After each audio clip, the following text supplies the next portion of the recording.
Welcome to Brackets, Bubbles, and Bid Stealers, Season 4, Episode 14. I am Sam Fetterman. That is Jonathan Lidskin. Soon, we will be joined by Greg Waddell of Sleepers Media to preview the Gavitt games. But as we wait on him, we have some other college basketball stuff to go over for tonight. Jonathan, you want to start out west? Yeah, let's start with the either first or second biggest upset of the opening week of college basketball. Yeah, it was. I was very surprised. I think everyone in the college basketball world was surprised, especially after how St. Mary's played against New Mexico the other night, on Thursday night, that St. Mary's tonight blows a big lead at home to Weber State while out-rebounding them by 15. Oh, Greg's here.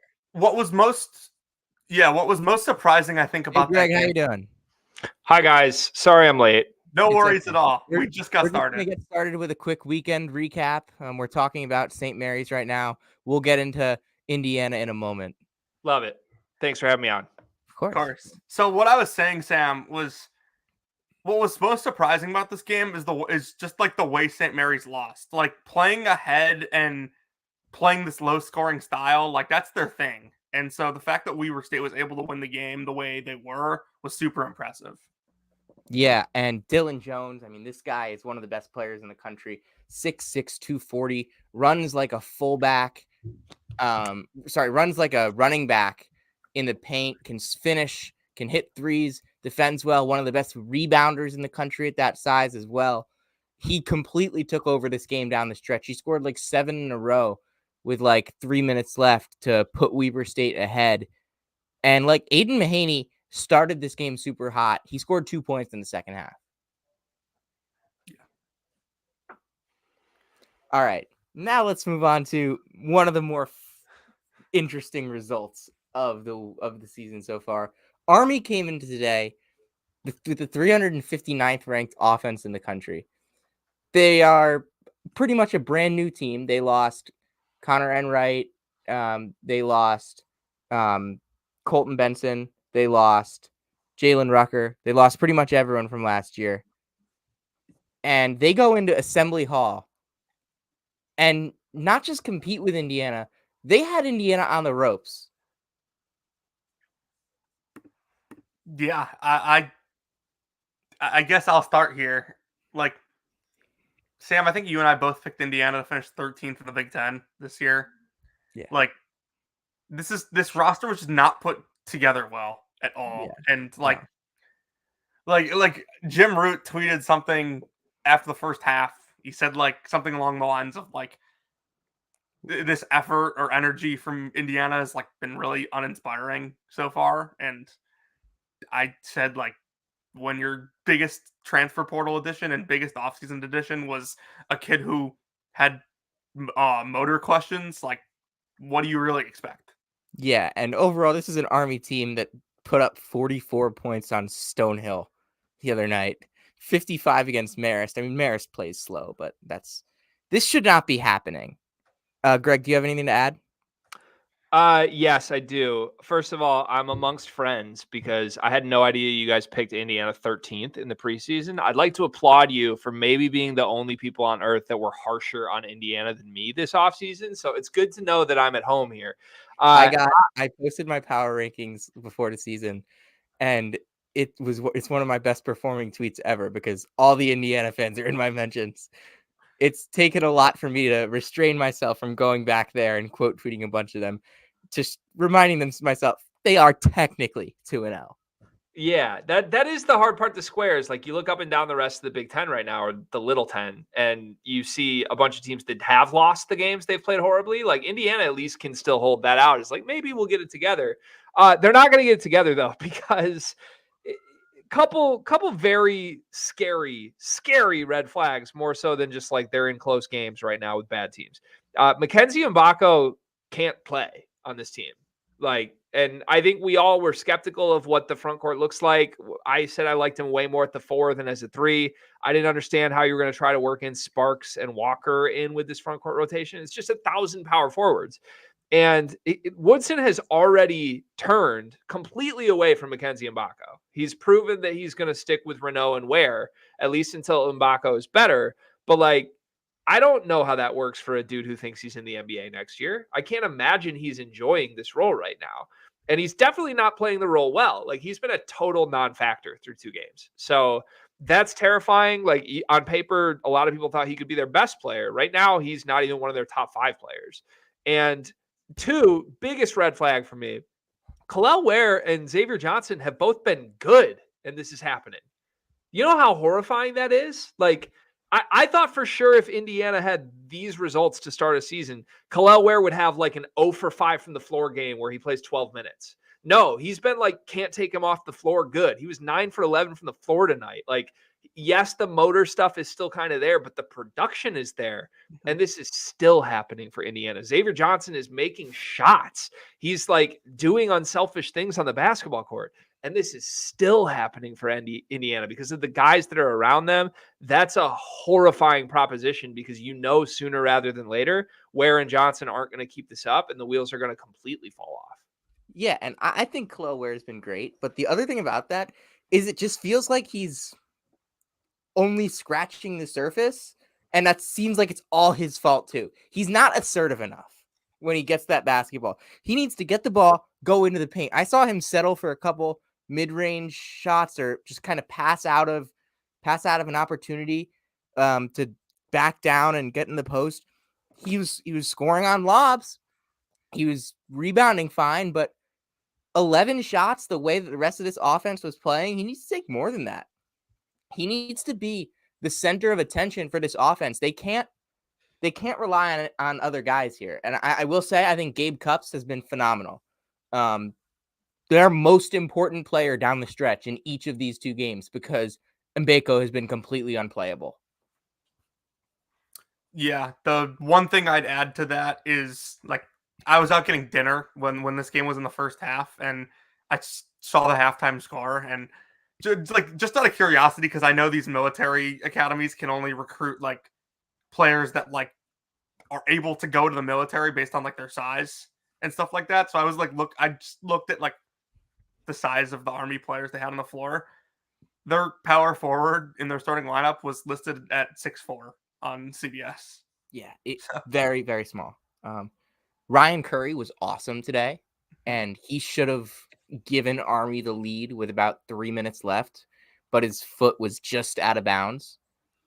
If his foot is in bounds and Army takes a 59-58 lead, like this game, there's like Indiana kind of took over from there. Like that was a huge momentum swing. What if that momentum swing doesn't happen and the momentum swing is on Army's side? Kevin Kulik, I was ready. Like I texted you when they lost to Stonehill. Like I still don't know why they fired Jimmy Allen. And I still don't know why they fired Jimmy Allen. But Kevin Kulik did a great job tonight. Mm-hmm. For sure. Moving forward, just some other stuff to get into from the weekend. Another Big Ten disappointment. Maryland goes to Asheville, a tournament they're expected to win handily, and they lose both games. Where are we concerned with this Terps team, and how deep is that concern? It's deep. I'll jump in first. So I was loud in the summer that I thought we were all kind of collectively underrating Maryland somehow, because to put it point blank, I don't like a lot of the teams in the middle of the Big Ten, and I didn't in the offseason either, and especially now a weekend, I certainly don't. But I thought that Maryland had both the returning pieces I actually liked, like Jameer Young, but also real reason to believe in upside guys that are new with clear roles that I just thought would make sense immediately.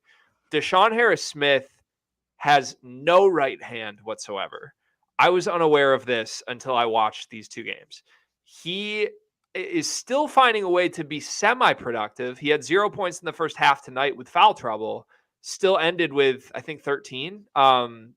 Like he's not a bad player by any means, but he's not very smooth within the flow of the offense with the way he gets involved. Like it's almost like we're just going to clear out. He's going to take 20 seconds to somehow drive to his left hand and then get fouled. I don't see that working the way I thought it would. It's a little clunkier with Jameer Young than I expected. And this can apply to a lot of different teams. Jameer Young. Yeah, right. This could apply to a lot of the teams in this conference. My poor sad conference. But I think people gave Maryland a lot of credit for Julian Reese and Dante Scott being back, as if those guys are really good and has really worked. They're not that good. Like, they're not bad, but they're just like, there's a reason that Maryland's never been a great basketball team in their careers. Like, they've been fine in their careers because those are fine players. And in the Davidson game, there was a huge defensive breakdown because Dante Scott just left his man wide open in the corner. That's your fifth-year senior leader doing that. It's an elementary level freshman mistake. And from everything I've seen with my eyes thus far of Maryland, they just are way further behind than I expected them to be. And, the season's young. It can turn around. Deshaun can come on. Jamie Kaiser can come on. But, it leaves a lot to be desired right now because those teams in Asheville were not that good. Like, Davidson and UAB are not great basketball teams. Those are not good losses. Quad 3 losses. Yeah, those are not good losses. I think UAB will be a top 100 team, and Davidson is a lot better than I expected them to be. But there is a chance that both of those losses turn into quad 3s, and that's a concern.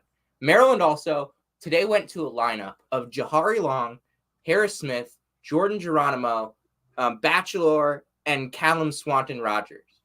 What is that lineup? There is zero shot creation. There's not much defense either. Like, if you're trying to steal some minutes, like, at least have one of your top 3 guys on the court. That's just not going to work. I think I've liked a little bit of what I've seen from Jamie Kaiser. Deshaun Harris-Smith has been somewhat impressive. He obviously has flaws, but physically, I think he fits. But there's no depth on this roster. Jahari Long, Noah Bachelor, Swanton Rogers. These guys are not Big Ten players. And Willard should have done a better job with that in the portal. And it's the main reason I had them 6th. Most people had them like 3rd or 4th or something like 4th, I think. Most people had them. I had them 6th. And to be fair, I had Rutgers 4th, and they've looked awful. But they also don't have Moat Mogg. So, yeah. Again, I was a little lower on Maryland. I still wouldn't be shocked if Maryland finishes 4th. But right now, it's not looking good. Maryland and Indiana play next month. I'm really interested to see what happens there. Yeah, I gave respect to Maryland a little bit because of their starting 5. Like, I was lower on them than most, probably. But, like, to think that it could have gone this bad was not something anyone could have seen coming.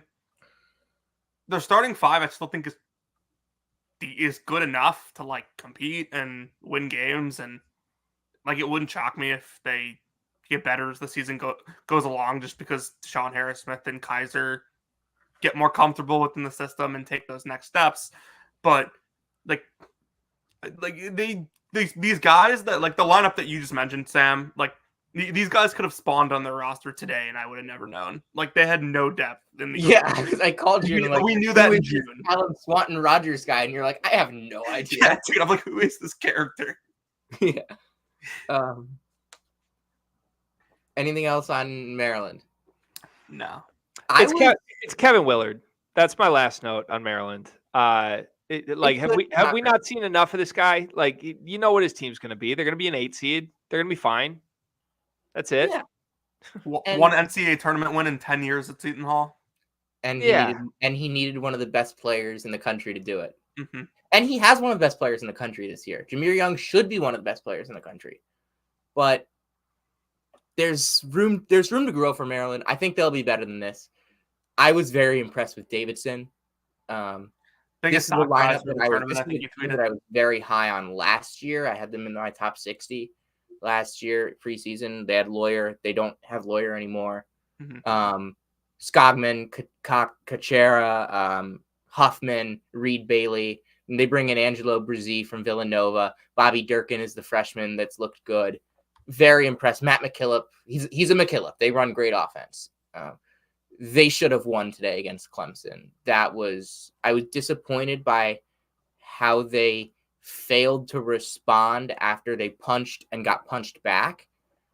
But overall, Clemson, skin of their teeth, 2 wins, 3-0 is 3-0, I guess. Like not too much to add there. And UAB, Eric Gaines is one of the best players in the country, and we knew that coming in. Alejandro Vasquez, JUCO kid, formerly at St. Bonaventure, he was really good today. 14 in the second half. Andy Kennedy can coach. UAB is going to have a lot to say about the NIT picture come March. And I'm excited to see how this team grows. They have a lot of really fun JUCO kids. Other things that I noticed this weekend, Chicago State got a big win at Southern Indiana. Texas Tech didn't hit a 3 until there were 7 minutes left against San Jose State, and they won by 15. Iowa State is plowing through these 300 teams that they're playing against. What else did I notice this weekend? Baylor really struggled with Gardner Webb. Tyson Dagenhart is awesome. Armando Bacot, pretty good at rebounding. What else did I notice? Are those real rebounds? Are those real rebounds or empty rebounds? Well, he had a lot of like missed bunnies and offensive boards, but like he also has his fair share of winning actual rebounds. Okay. I just want an asterisk on it of like, okay, like 20 rebounds is a lot of rebounds. Not all of them are real rebounds, but like he had a real double-double today. Armando is the best 20 rebound in games that don't need him to get 20 rebounds guy of all time. Yeah.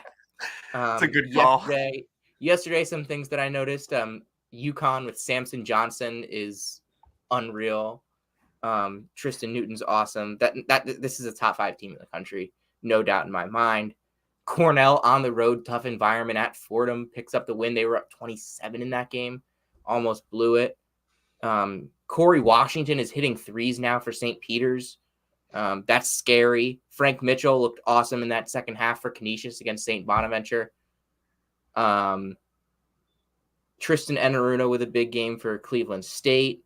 Ahmad Henderson is awesome, but Bucknell, that's a bad loss for Niagara. Houston is Houston. Creighton is Creighton. Ashworth is obviously awesome. Wilmington, big win on the road at Asheville.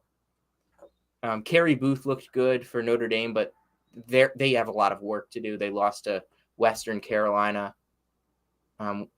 Anyone else have anything to add from this weekend?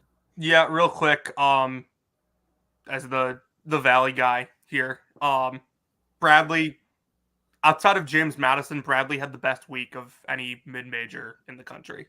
They won at UAB on Monday, and then yesterday they take out Utah State at home. It didn't really get the best out of any of their 3 best players either. Like, Leon's wasn't fantastic.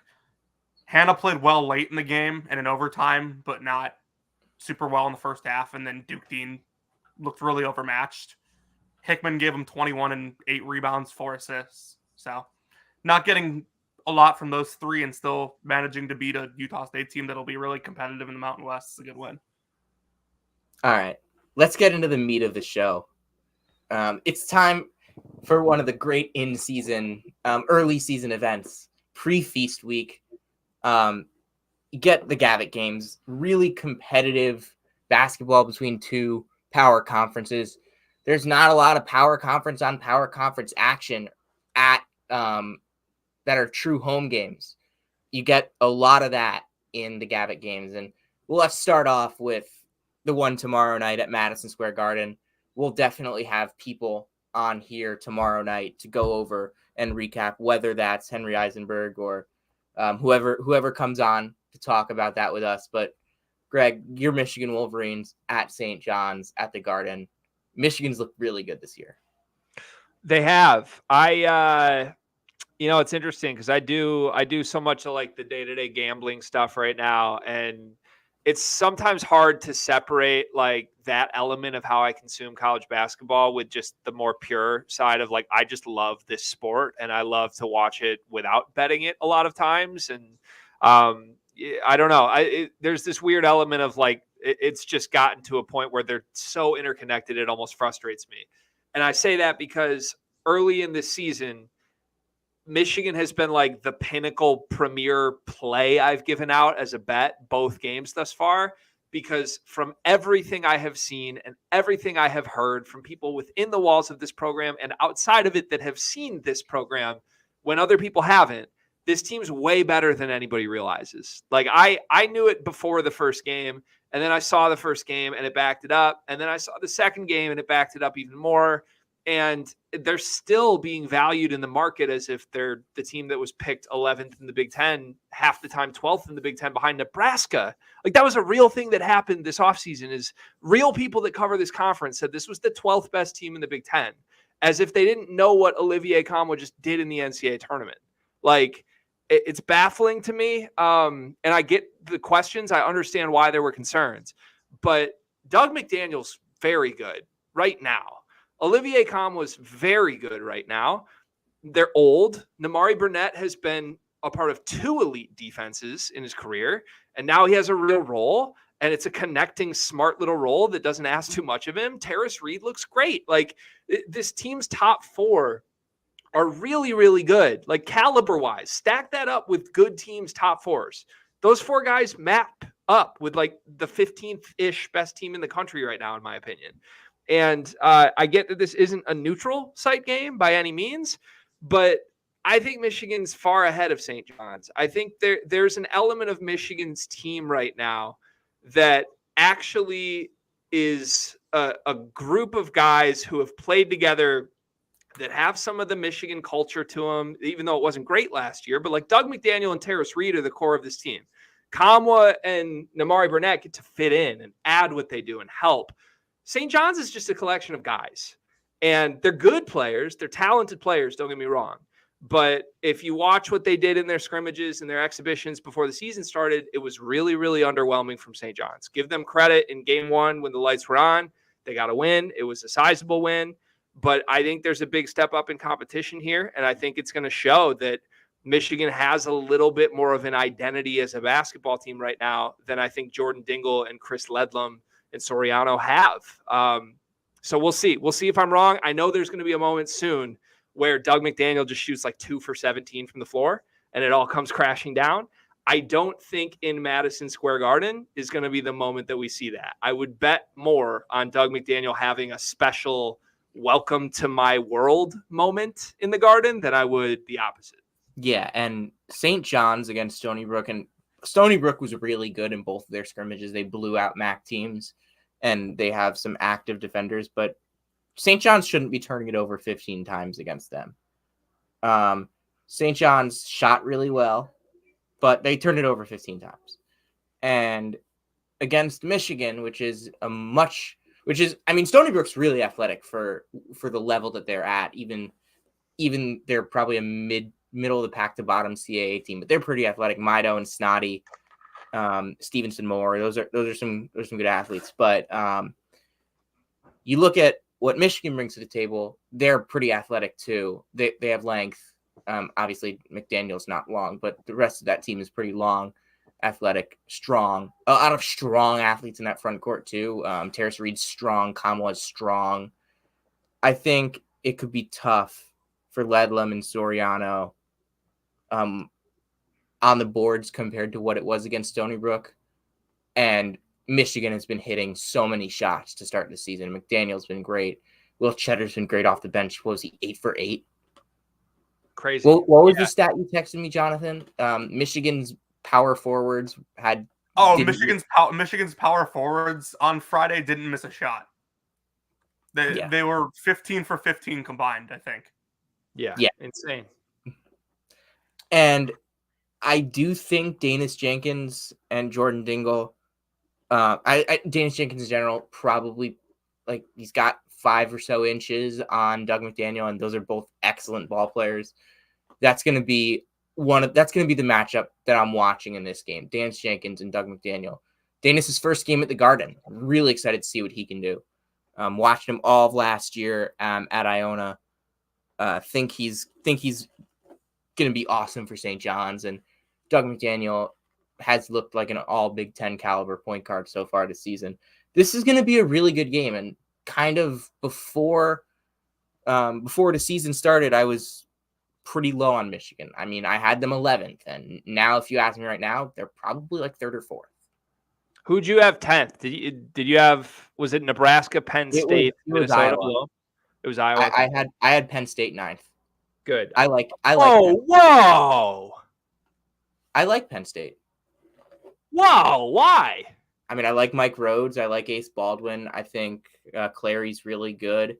They have some experienced transfers in the front court. I think they brought in a bunch of solid pieces in the backcourt as well. And I mean, I saw a clear identity with them, while I didn't quite see that with your Michigans and Indianas. Okay. I mean, that's fine. I've just made it my personal mission to hold every person accountable that picked Penn State, Minnesota, or Nebraska ahead of Michigan. Yeah, I had Minnesota 14th. Okay. I would be one of those people as well then. Yeah, I mean, we got to hold you accountable. It is what it is. Like, and that's fine. If Michigan plays Penn State tomorrow at Madison Square Garden, what's the score of that game? Oh, Michigan's winning by like 15. Yeah, Michigan by 15. But as I said, Michigan has been, in my opinion, probably the most impressive relative to expectations team in the country. I think that's very fair, and I respect that. I just got to do my job and hold you boys accountable. That's all. Thank you for playing my game. It's fair. The only thing I really have to add here is I feel pretty good right now about picking Olivier Kamala to be all first team Big Ten. So yeah, you had that. You were big on that. Mm-hmm. I'll give you that. And do we all have Michigan winning this game? Yeah. Yeah, I do. All right. Purdue and Xavier. I saw somewhere Xavier's like an 18-point underdog. Like, I know that it's Purdue and it's at Mackey, but that feels like a big number. Yeah, it does. My whole thing with Purdue right now, I love them. I think they're great. I think they're going to be a Final Four team. I'm all in on the redemption arc. I don't have many concerns, quite frankly. I think Braden Smith took a leap already, and he didn't even need to take a leap. I think he was really good, but he took a leap. I don't know how much Purdue cares about like blowing teams out this year. I think they're much more concerned with like keeping everyone happy, getting Caleb First and Trey Kaufman-Renn some minutes so that those guys don't hit the portal. Like there's just a lot. This team's super deep. And last year it was like they didn't know how good they were going to be. So let's play Zach Edey 34 minutes a game and see what happens. And then it became like, oh, he can win National Player of the Year. Let's get him National Player of the Year numbers. And this year, I think with the way their season ended, they've learned like we shouldn't care about any of that crap. We should just care about making sure this team's firing on all cylinders in March. They're going to beat Xavier. Like they just are. I think they could play this game 100 times and they would win it 99 times out of 100. I don't think they care if they win by 5 or if they win by 30, quite frankly. So for that reason, from a betting perspective, I'm staying away from Purdue early in the season, and I would advise others do the same. But I don't think there's much to talk about on the court because Purdue just across the board is way ahead of where Xavier's at. Totally agree there. And this is none of Xavier's fault. Sean Miller put together a team assuming that they would have Zach Fremantle and Jerome Hunter, and they don't. Xavier's going to be fine. They're going to be a solid Big East team. They're going to flirt with the tournament. They're going to be on the bubble. But this is one of the best teams in the country with Purdue, with one of the best, with one of the better coaches in the country in Matt Painter, with the best player in the country in Zach Edey, and a backcourt that looks a good deal better than it did last year. Smith and Lawyer both look better, I would say. The one guy for Purdue that I am just unbelievably like not necessarily excited, but like very intrigued by and want to see like him live up to some of the buzz that I've heard is Miles Colvin, the freshman. There's been a lot of buzz on him this offseason. I wonder when his like breakout game is going to be. He's had 8 points in each of the first 2 games, and that's good performances. He's played 14 minutes a game, and I want to I want to see him at some point before Big Ten play, like have a breakout game and make it hard for Painter to keep him off the court. Yeah, only thing I really have to add here is Xavier's pretty thin in the front court, and in terms of actually on the floor, I don't know if Xavier has the guards that'll be able to speed Purdue's guards up when Good Xavier's guards. defending. Like Xavier's guards can play fast, but like defensively, I don't think they're all that great. I agree. So Yeah, I do too. I like Dalen Swain at Xavier. I think Greg's frozen. Oh, my back. Can you hear me? Yeah, I can hear you. Sorry. Yeah, I was just going to respond to the Colvin point quickly. I was really high on him in the offseason. I thought, like, again, to my point about Deshaun Harris-Smith, like there was a clear path for him to have a big role and upgrade Purdue from where they had Ethan Morton last year. I am very concerned about the 3 and the 4 to a lesser extent spot for Purdue. The 3 is like scary to me right now because Colvin and Heidi and Lance Jones, who's currently starting at the 3, are all guys to me that like have looked great in garbage time type games. Like when the team's already up 20, then they get some numbers. They haven't really impacted the game prior to that. And it's a small sample size, and Purdue's up 25 minutes into the game. So harder to do that than not. But Colvin, to me, is not a guy that on paper is going to be ready right away, which is not what I expected in the summer. And that is a little bit scary because I think Painter is forced to go to his 6'1" guard transfer who shot 28% from 3 last year. I don't like that formula. Like I don't like 3 small guards, one of whom is not a great shot maker from 3. And Lance Jones is a great defender, and it was a necessary pickup for playing a role in Big Ten play, kind of giving them a different look in the backcourt than just Smith and Lawyer. But playing Smith, Lawyer, and Jones together is not the situation that Matt Painter wanted to play out. I think Purdue will win this game. But again, as you said, Greg, it could be by 5. It could be by 30. There won't be a difference. Yeah, same. All right. A really, really fun game that I'm looking forward to is Providence and Wisconsin. Providence is one of the really interesting teams because so much turmoil in the offseason with Ed Cooley leaving, but they bring back their 2 top players. They bring back Jaden Pierre as well. Garwe Dual is still in that program. And then they bring in a bunch of really good transfers in Aduro and Ticket Gaines. And then there's Wisconsin, who basically brings back the lineup from last year, plus AJ Storr, who we've both been super high on, and he looks the part so far. Where do we stand on Wisconsin Providence at the Dunk? I could start on this one because I had eyes on Wisconsin Friday night against Tennessee. I watched that game end to end. I was overall like pretty impressed by them. I think they do a really good job playing at their pace. Wall still does a tremendous job getting to his spots. AJ Storr really, I think, can take that team to another level because he gives them a player athletically that they haven't really had and definitely didn't have last year. And, you know, he shoots it well from the outside too. So a really versatile offensive player. Asijan, like, He's hurt. He was hurt. He played, but he like didn't look all that healthy. It's going to be interesting because I think the front court matchup between Hopkins and Wall and then Crowell and Josh Oduro will probably decide this game. Yeah, and I think Hopkins should have his way with Wall, and I think that's kind of Bryce Hopkins being one of the most underrated players in the country. I mean, for some reason, like people don't see him as this like top 10, 15 player in the country that he is and that he was last year and that he's going to be again this year. But overall, this is going to be I think a really close game down to the wire. And Wisconsin's really good. I think they looked really competitive against who I think is the number 1 team in the country right now in Tennessee. AJ Storr can create his own shot really well. That's something that they lacked last year. But this is the first big game of the Kim English era at Providence. That crowd is going to be juiced up. They have the best player in the game. They have they'll put Devin Carter out there, and he's a little small to guard Store, but we've seen what he can do to some of the better guards and wings in the Big East, and he won't shy away. Garway Dual won't shy away. That's a guy who's physically ready to guard Store as well. And I think that Providence comes out on top in this one. I like that pick. So broader thing for me on the Big Ten and how it applies to this game, then I'll get to Wisconsin specifically.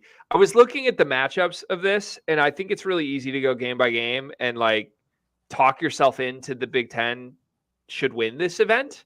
Part of that is that I think some of the biggest underachievers so far that just don't look like what we expected from the offseason from the Big Ten aren't playing in this. There's only 8 teams playing, and for whatever reason, luckily, they took some of the better ones right now. Like Purdue's here, Michigan's here, Michigan State's obviously here, Also, Illinois here. Yeah. Also, arguably the best team in the Big East isn't playing.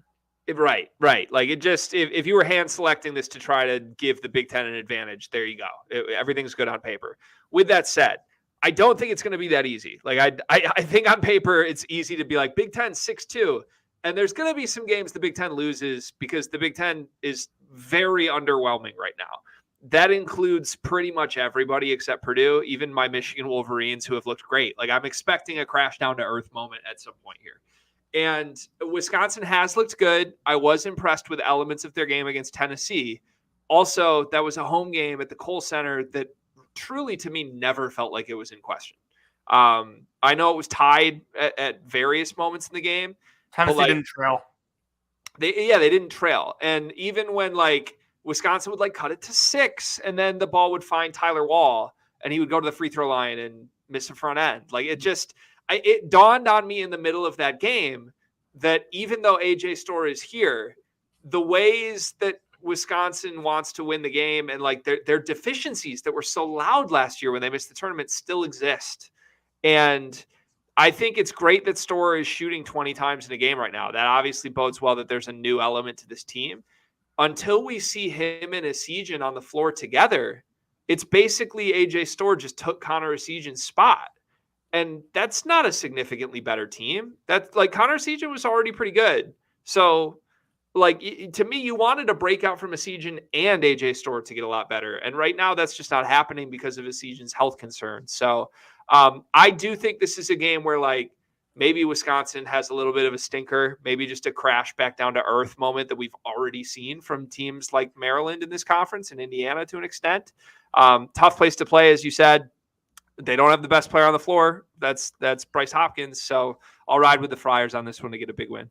Also, something to note, last time AJ Storr played against Providence at the Garden, St. John's won 73-68. Storr had 15 points on 6 of 11 shooting. That was one of his better games last year at St. John's for sure. And it was a game that I remember saying, like, I remember like tweeting out, live bet Providence, there's no way St. John's holds on. And St. John's held on. Overall, though, Hopkins is going to be this is a Bryce Hopkins drops 30 type game. Yeah, Wisconsin just doesn't match up with him athletically in the front court at all. No, they really don't. Marquette and Illinois is a really fascinating match. I mean, they're all fascinating matchups. At least most of them are. Marquette, I'm excited for this one, though. Yeah, definitely excited for this. In Champaign, first big test for a Marquette team that got an absurd amount of offseason hype. I was a little lower on Marquette. Jonathan, you were as well. Yeah. But I mean, they're still they're still one of the best teams in the country. Illinois is also a team that they beat Kansas in that exhibition.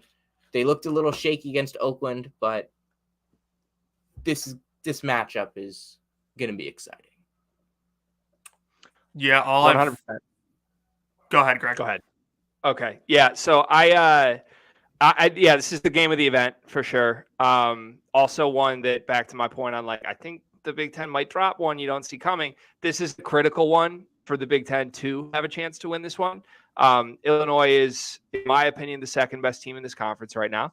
No disrespect to Michigan State, but I think what we've seen defensively from Illinois is significantly ahead of anything we've seen from Michigan State through 2 games in an exhibition. Brad Underwood is always a great coach in the regular season. And I think even though Illinois has trailed early in games, they've already shown that they're a bright lights team. They've been that in the non-con for a number of years now. But, I mean, they had all eyes on them on ESPN against the number 1 team in the country a week and a half ago. And they were the better team than Kansas for the entire game.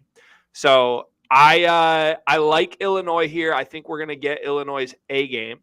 And I think, quite frankly, all due respect to Tyler Kolek and all the vets on Marquette, if Terrence Shannon is at his best, I think he's the best player in this game.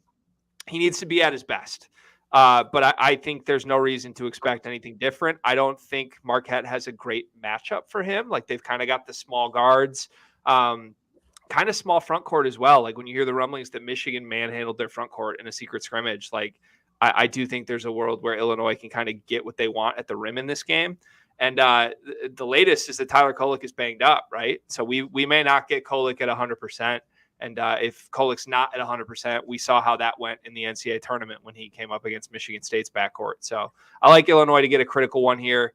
But I do feel stupid in saying that out loud, because if there's one game I'm going to be wrong on here, it's probably Illinois against Marquette.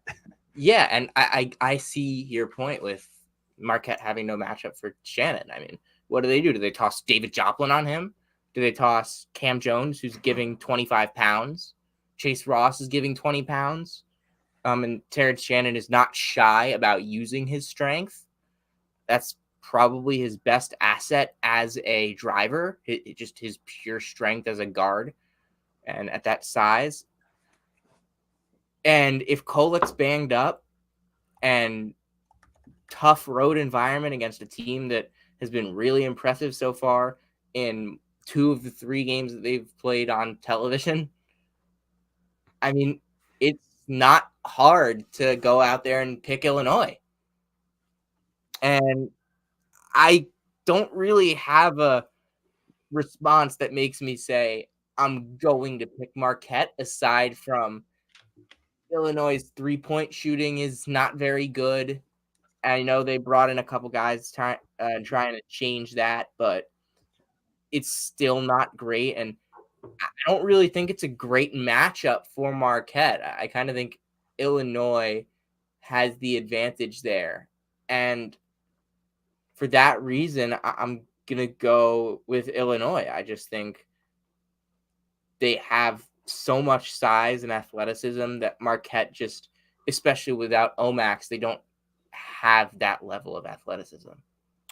Yeah. I think Coleman Hawkins could be really interesting in this one. I talked a little in the offseason about how, like, losing Omax is probably bigger than people realize. And, like, I also talked about how Oso Ighodaro is a versatile defender that can switch onto smaller guys and guard 4s and 5s. When you have Dane Dange on the floor, like, he has to guard him. Marquette's not going to have a choice, because Dange will be able to pretty easily back down anyone else Marquette puts on him outside of Ighodaro, and he backs down most people in the country. So I think Coleman Hawkins has a really, if he gets going, and this is one of the games where he's hot, I think Illinois takes this one. Yeah, I mean, again, I think Marquette could just shoot the lights out. Marquette's the much better shooting team. They have, Kolek's a great shooter. Cam Jones is a great shooter. And just as a whole, if Marquette comes out, hits 6 threes in the first 10 minutes and is up 27-16, would anyone truly be surprised? No, in fact, I'd like to officially change my pick, because all 3 of us picking Illinois is 100% a sign that Illinois is not going to win this game. Give me Marquette. Yeah, I think that's definitely a fair assumption there. Moving on to when Illinois wins, Greg, we'll make sure we'll clip the part of you saying that you're picking Illinois. Yeah, yes, you can do that. That's great. Now I've covered both my bases, right? That's a good thing to do with Illinois fans always.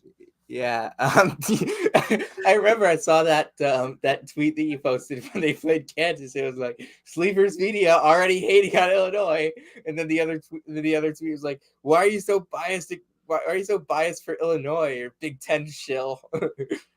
Yeah, I have a very love-hate relationship with Illinois fans because like there's a lot of good ones that are very kind to us, and somehow we've struck a chord with that fan base in a good way. Like they watch our videos and we enjoy it a lot. At the same time, like I've just never had so many people loud that they hate me as when like I make a joke at Illinois' expense. But you got to realize I make jokes at everybody's expense. Like I'm body languaging Indiana's team right now. Like it's not an Illinois specific thing. If your team hates each other and has bad body language, I'm going to make fun of it. So it's not you, it's me, Illinois. It's okay. And by the way, Keenan Blackshear with 15 first half points. Nevada leads Washington 41-30 in Seattle right now at halftime. Last year, Sam, I think I told you this story. I was at the Northwestern Illinois game at Northwestern last year, and that was a game that Northwestern pretty much controlled start to finish and looked very good in the process, and Illinois looked terrible. There was a point in that game in the second half where I think Jaden Epps committed a foul in the backcourt. Well, number one transfer in the Big East, Jaden Epps. It was like Illinois' fourth foul of the half in the backcourt, and Brad Underwood just like turned to their bench and said like something along the lines of like, if one more of you, the next one of you who commits a backcourt foul is losing their scholarship. So. Sky Clark was the next one to commit a backcourt.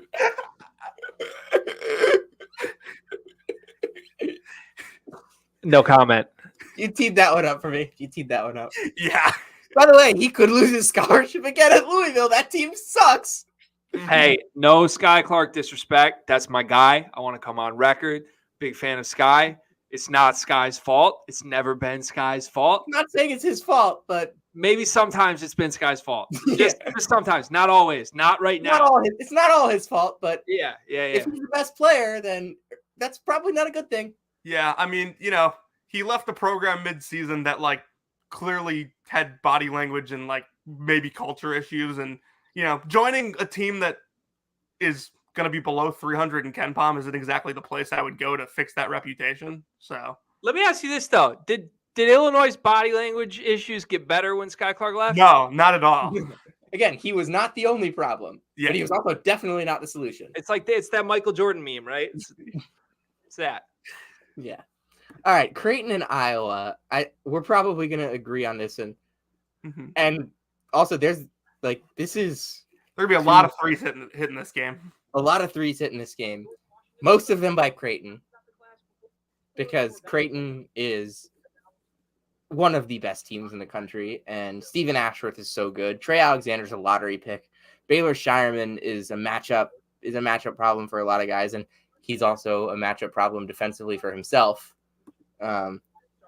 Just so many shooters on the court at all times for Creighton, and they all surround one of the best bigs in the country. I've made my argument for Creighton a million times, and I've been low on Iowa all offseason. And again, I do this every year where I talk myself out of Iowa, and then I realize, it's Fran, and some random dude is going to show up scoring 20 a game. And regardless of whether that happens, Creighton should run away with this one. Yeah, I think KenPom projects this game to be 85-76 Creighton, and that somehow still feels low based on what these teams can do offensively. I do think Creighton probably runs away with this one, but more big picture, I'd like to see Iowa play their freshmen more. I really like the two Moline kids, Harding and Freeman, and I think as the season goes on and the more comfortable Fran gets with them, the better Iowa will be as a team. Harding's straight up their best point guard. Like Bowen and Perkins are both score first guys, and I don't think that'll work most of the season. So they're going to have to go to Harding for more minutes eventually. I agree. I think Harding has to be one of their big minute guys come January, February. He looks good though, right? Like I think there's a clear path to that happening. My hard part is I think when they get to that point in the season, I think like pretty much all of Iowa's best players on this roster, other than Krike, are small, really small, right? Like, is Peyton Sanford the 4 on this team? Yeah, I hate that. I hate they're that. 4 guards. Yeah, I hate that. I really hate that. And Cricky is like 6'9". He's not huge. Right. And he's not like I honestly kind of think that he's gotten a little overrated at times. He's not like a rim protector type at all, really. No, right? not at all. And that's Yeah. he doesn't have a block this year. He had a 2.8 block rate at Valpo. Yeah, I think look, Iowa's always easy to score on. I think this roster maps to be the easiest Iowa roster to score on in a very long time. And that doesn't bode well, especially when you're playing a team as loaded as Creighton. So if you want to talk yourself into like believing in Iowa in this game, take the over. That would be my advice to you, because I don't think they're going to stop Creighton at all. Like, they could score like 1.5 points per possession in this game. I wouldn't be surprised whatsoever. Yeah, and Creighton, there is nothing. Like, Trey Alexander is going to go for 30. Like, yeah, I'm super confident that, Trey Alexander could end up coming out of December as like a National Player of the Year candidate. This is such a great matchup for him, and it's going to be like a marquee game on their schedule. And like, they have Loyola Chicago coming up. What tournament is that? That's in Kansas City. But like, they have a bunch of matchups coming up that are really interesting. And like, if he plays as well as I think he can, like, he'll be in the All-America conversation entering Big East play. Creighton, they're a top 3 team in college basketball. They are going to have no issues with Iowa. I think that's totally fair. Oh, this one's going to be fun. A former Big East battle between Rutgers and Georgetown, who lost to Holy Cross. So I tweeted today, and I don't think we need to spend too much time on this one because this is probably the worst game of the challenge. But like, this is what I tweeted today. Not that it's excusable for Rutgers to be playing like this, but they are not good without Mawat Mag. We learned this last year, and like, he's hurt right now again. So plain and simple, they need him back. They're just, they're just not an NCAA tournament caliber team without him. They're still pretty solid defensively without him. They held Boston to 45 and Bryant to 57 and 72 possessions. Georgetown is honestly probably not that much better than Bryant, which is kind of a problem. But Rutgers should be able to muck this game up, play physical. And Gavin Griffiths was 2 for 11 today. If he shoots better than that, Rutgers should win this going away. Like, by going away for Rutgers, that means like 13.62 to 49. But like, at the rack, they're not losing this game. Although I do see a path for Georgetown. If Jaden Epps plays like the Jaden Epps that he reportedly was in the secret scrimmage against whoever that was, Wake Forest, right? Mm-hmm. Yeah. Then there's a chance for Georgetown. But it's going to be tough because Rutgers will throw different matchups at him. If he's starting to play well, they won't have Fernandes in the game. They'll concede a little bit offensively to go with like a Simpson Hyatt,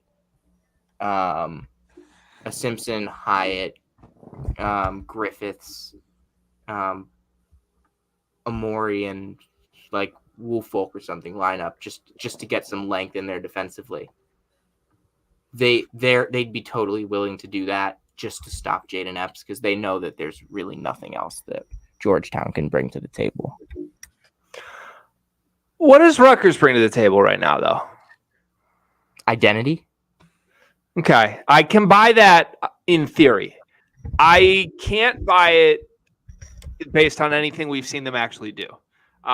This team's a lot worse than I thought they would be, right? You said you picked them high. Like, I had expectations that the fact of the culture and returning Cliff and adding Griffiths and a belief that Derek Simpson could break out meant something.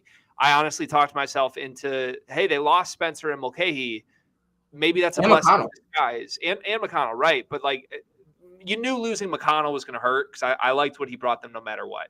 I thought there was an argument that they could lose Spencer and Mulcahy and get better because I thought, honestly, it kind of drained them offensively trying to play through those guys who, in ways, limited them, even though they're good players, right? The truth is Derek Simpson's not ready at all. He's playing 19 minutes a game right now and looks just not ready at all, for lack of a better word. And if the guy who's supposed to be your engine is not ready at all, and you're a Steve Peichel offense, you're going to struggle and be really, really bad. So, like, by default, that means anyone they play can beat them, including Georgetown. Because if Jaden Epps does just decide to have a great game offensively, that might literally be enough to beat this team. If Jaden Epps is like, I'm going to get 26 tonight. Easier said than done against a Rutgers defense, but certainly a formula that could work. Again, I keep back of my mind as we go through these games, the Big Ten's going to lose a game they shouldn't somewhere. This is one I've circled that, like, Rutgers should obviously win at the rack, but it's one I've circled because Rutgers, again, I think is a threat to lose to anybody, anywhere right now, including Jaden Epps and Georgetown. Reminder, Rutgers lost at the rack to a bad Seton Hall team last year, 45-43. Forget Seton Hall. They lost to Minnesota late in the year. Right. They lost to Temple in a neutral site game. They lost to some they lose to some teams that they shouldn't every year. And I kind of want to say like Georgetown has a really good chance because they kind of do. But I just think that for Rutgers, like, they should have too much. Just too much physicality defensively for this group. And, like, Gavin Griffiths, if he hits 4 threes, they'll easily win. If he hits 3 threes, I'm pretty confident they win. If he hits 2 threes, maybe it's really close. If he hits 1 or fewer threes, then I'm really concerned. But I kind of think like that's the scale for me with this Rutgers team right now, at least. It's Gavin Griffiths kind of being the X factor. And at this early in the season, do you really want your freshman to be an X factor if he's not like a 5-star? I'm not sure about that. Just they're not in a good place right now. So, real quick, I want to alert you guys to something. Wednesday night is probably our weakest night of the Gavitt games. It's only the one game between Georgetown and Rutgers. Rutgers and Georgetown on Ken Palm is listed as the 10th highest game by thrill score on Wednesday night. And we'll get into some of that. Of the 9 games above them, there is not a single high major versus high major game. Really? Let me take a look at what those games are because I'm really interested. And Princeton Duquesne's going to be awesome. There's only one high major team actually that's listed above them on Wednesday. And it's Boston College. So shout out why does St. Peter's FDU have a higher thrill score than Georgetown Rutgers? I mean, St. Peter's FDU is going to be a hilarious game, by the way. That's one team that wants to play it insanely slow, one team that wants to play it insanely fast. I want to see if like Corey Washington's 3-point shooting is real. Yeah, honestly, that sounds more fun than Jaden Epps, Gavin Griffiths. I mean, yeah. I mean, FDU has some fun guys. They bring back a lot of the group that beat Purdue last year. Almanor, Munden, Sean Moore. They bring in Joel Emmanuel, Bullet Jameson from Stack. And then SPU. I mean, SPU crushed NJIT on the weekend. That was really impressive, I thought, for Bashir Mason's team. I'm going to be watching that on Wednesday night because it's the MAC, and I have to. We'll get into Champions Classic a little bit as well later, but we do also have to talk about the other Michigan State game this week, where they face off with Pierre Brooks on the revenge tour, and the DJ Davis, Posh Alexander, Thad Matta Butler team. Just overall thoughts on this game, Michigan State. Greg, I want to hear your thoughts on Michigan State right here. I think they should be very concerned. I had them fluctuating between 4th and 5th in every preseason conversation that we had, depending on there were a couple teams that kind of kept inserting them into the conversation. But regardless, I knew they were good. I expected them to be good. I was adamant all along that their ranking of top 5 in the country was predicated on new things that were added to this team that would allow them to take a jump. Because I've never, for 1 second, been in on a core of Mady Sissoko and Malik Hall and AJ Hoggard. And I know that's underselling Tyson Walker and Jaden Akins for their importance on this team. But like, we have all the data points we will ever need that Malik Hall and Mady Sissoko playing big minutes on your team means you're not that good of a team. Still a tournament team, still a team that could backdoor their way to a Sweet 16. Top 5 teams backdoor their way to a Final Four. Or that, sure. Like tournament's fluky. Weird shit happens. They have great guards. They have 3 great guards, so it could happen. They have 1 great guard. They have 2 good guards. Okay. They have 1 great. Like we can't. Yeah, there's people like in our Discord that say AJ Hoggard's an elite basketball player. Like he's not. He's very good when he's aggressive. Okay, he's hugely limited. Like his limitations are a huge reason why Michigan State has never been a good regular season team in his entire career, because he goes cold every 3 of every 4 games he's not there, and then the game that he is there, you're like, wow, if he could just do this every game. He can't do it every game. Where's he been this season? Not here. Like so, and Malik Hall's broken. Like he's worse than he was 3 years ago. Mady Sissoko is the same guy he's been his whole career, which is a backup center pretending he's starting. Better than Malik Hall. It's better than what Malik Hall's done. Right. But so the whole thing with Michigan State was, is this freshman class actually good enough to elevate them? And I think we've seen good things from Cohen Carr. We've seen good things from Jeremy Fears. We've even seen small good things from Xavier Booker. But the 3 of those guys are combining for 30 minutes a game right now. Like they're just, and we knew Izzo was going to do this. I just don't know if he's going to keep it up all season long. So until that changes, until this group of 5 vets that, oh, by the way, all 3 of the times we've seen them on the court has given up a huge run to who they're playing. They gave up a 12-0 run to Southern Indiana.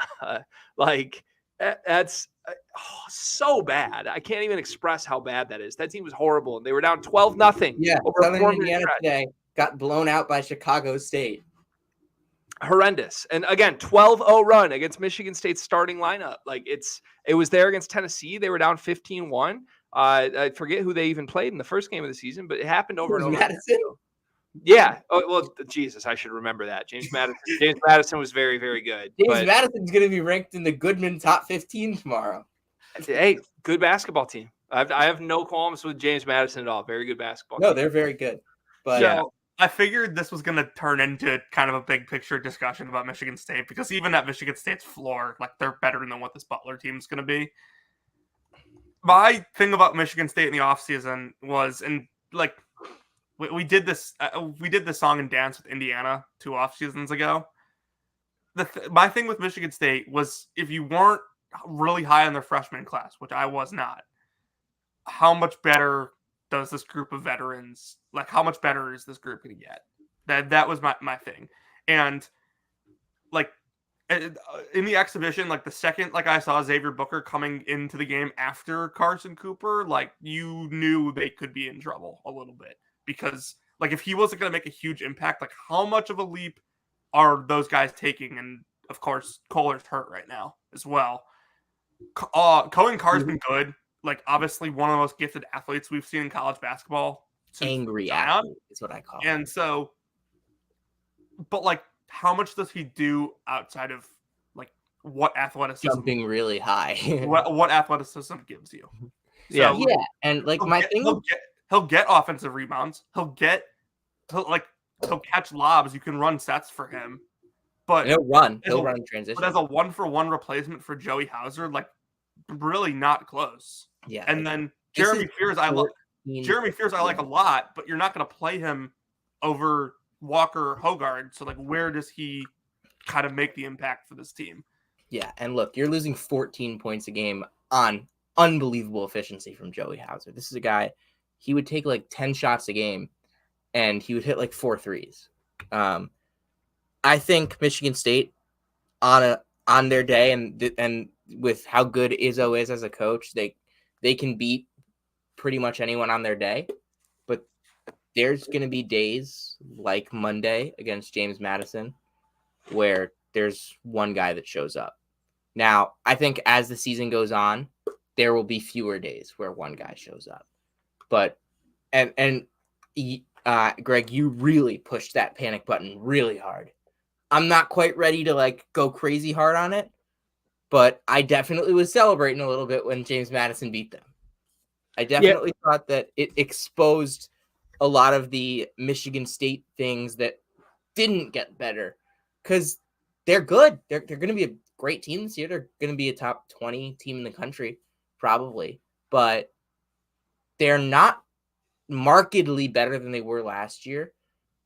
And like last year, they could have, as I said, they could have backdoored their way into that Final Four last year. They were very close to beating Kansas State. They could have beaten FAU that day. Like they could have done it, but they also were just a couple points away from losing to USC in that first round game. There's a wide range of outcomes for Michigan State this year. If they finish as a 6 or 7 seed, which is probably around what will happen, and they lose in the first round, I wouldn't be surprised. But if they turn it on, figure it out, and finish as a 3 seed and make a run, I wouldn't be surprised. I feel like the range of outcomes is a lot wider than people wanted to admit with MSU. Again, I think they'll win this game against Butler, but they have a really tough matchup with Duke on Tuesday before that I want to get into after we finish the next game. We all have Michigan State beating Butler. Yes. Yeah. And I do want to say for Butler, by the way, Posh Alexander looked great the other day. DJ Davis got to the line for 10 free throws. That surprised me. And Bowden Kapke was really strong against SEMO. Then again, that is SEMO, and he's 6'11", so you're going to see that against mid-majors. But I would watch out for some of these Butler freshmen. Kapke and Finn Bizjack are some interesting pieces to watch out for. Butler's a little undervalued, I think, in the Big East this year. They're not as bad as people think they are. And then a game that has really declined in allure over the past 3 days, Villanova and Maryland. I thought this is going to be 2 of the best starting fives in the country, and I probably still think it is 2 of the best starting fives in the country. But one starting five is clearly better than the other. With the slate we have Friday, I'm not entirely sure that, like, if Villanova wins this game easily, people will take a super big note of it. Like, we might have to wait till Atlantis to find out if Villanova is as good as Sam, you and I think they are. But yeah, I'll take Villanova in this one. And by the way, before we even get to that, Villanova on Monday, they go to the Palestra and they play at Penn. I'm really fascinated to see how Tyler Perkins, the Penn freshman, who I've mentioned a bunch of times on the show this week, does in that game against this athletic Villanova team. What are they going to throw at him? He struggled against Joe's, so I want to see what he does there. Greg, what do you think about Villanova, Maryland? I think someone will win the game. I agree. There is a 100% chance that someone wins this game. I think it's highly likely it's Villanova. I don't think Villanova beating Maryland will tell us much about how good Villanova is. Okay. How good do you think Villanova is? Fringe top 25. Okay, I think we're both a little higher on Villanova than that. I'm as high as possibly can be on Villanova. Yeah, it sounds that way. How high do you have them? They were my number 6 overall team in my top 100. Yeah, I'm far from that. I certainly respect that opinion. I would say the biggest reason I'm not willing to go there is straight up Kyle Neptune. I thought he did a disastrous job last season. Ooh. We're big Neptune guys here because I understand the criticism. I understand the criticism for sure. I'm giving him the benefit of the doubt because of one, he coached under Jay Wright for a very long time. 2, obviously small sample size, but he was really good at Fordham in the year he was there. in a program that was a disaster before he took over there. And then 3, obviously, they had a ton of injury problems last year. I like Neptune a lot. I mean, part of that you could say is because I got to see him firsthand. Went to a couple games when he was at Fordham, talked to him there, and was great. But I also watched a lot of Villanova last year, and I thought his game by game plans were really good. They had good strategies to stop most of the top guys in the Big East. They played the best defensive half on Sonogo that anyone did up to that point in the season. They played, they handled Creighton. And once Justin Moore got back, there's a reason why people were picking them as a sleeper to win the Big East tournament. People still believe in Villanova, even if they don't say it out loud. Yeah, but people were wrong. Yes. Like that's we can't give Kyle Neptune credit for people believing that team was going to turn a corner they never turned. No. I'm not. I'm just saying they were starting to look like the Villanova of old. Were they? They didn't turn anything at the end of the year. I thought they looked a lot better towards the end of the year when they were healthy. Okay. And yes, you lose an NBA player, but you also bring in a couple guys that could be NBA players. Bamba, Hakeem Hart is an athlete. Which one of those guys is an NBA player? Bamba's an NBA player. I think Bamba's going to be. Hakeem Hart's an NBA athlete. I will take all bets with you that TJ Bamba is not drafted. All right, we'll come back to this a little bit. I mean, fine team, but yeah, I'm not like, come on, TJ Bamba. Like, what are we doing here? He's not. He's really good. He's really good. Fine college player for sure. And then the depth is actually, I think, a little underrated. They were guys that were pushed into bigger roles than they really were ready for last year. And like, I don't think Housen and Longino are bad guys off the bench. I just think you don't want them playing 23, 24 minutes a game. I think you can tell how good this Villanova team will be by one specific number, and it's how many minutes is Chris Arcidiacono playing. Yep, I don't think you're wrong. And by the way, so far that number 7 in 2 games. That bodes well. That bodes well for you boys. And they were both blowout wins. 8.8% of the minutes. That is considered a bench warmer on Ken Pom. I still cannot believe this is a guy that played 21 minutes in a road win at Xavier last year. And that was a really good Xavier team. That's the moment we should have realized not to pick Xavier to make the Final Four, though, which is a mistake I made last year, by the way. But that's when I should. Hey, at least they can. Hey, they were right there. Rodney Terry coached great in that game. True. At least they can hang up there. They swept UConn banner in the regular season. Oh God. Xavier fans are a group of people. So that does it for the Gavitt games, but there's still plenty of other interesting stuff this week that I want to get into. By the way, Nevada up 9 on Washington with 8 minutes left. Blackshear has 22-5-4. Severe Wheeler has 14-5-4. Nate John Calipari was holding back Severe Wheeler. My God. And Keon Brooks. Kentucky Northwest. All right. Some other interesting games this week. I mean, obviously, the first one, the Champions Classic on Tuesday, which we've talked extensively about the late game, just the two of us. Yeah, which is weird because I'm a fan of a team playing in the early game. Yeah. So. Greg, I want to hear what you think about the Kansas-Kentucky matchup. Just what are your thoughts on both those teams right now? I think they're both very good teams. I think Kansas, when they're making threes, is an unbeatable team. I don't think they're going to make threes all the time, but if they're making them, I think they are damn near unbeatable.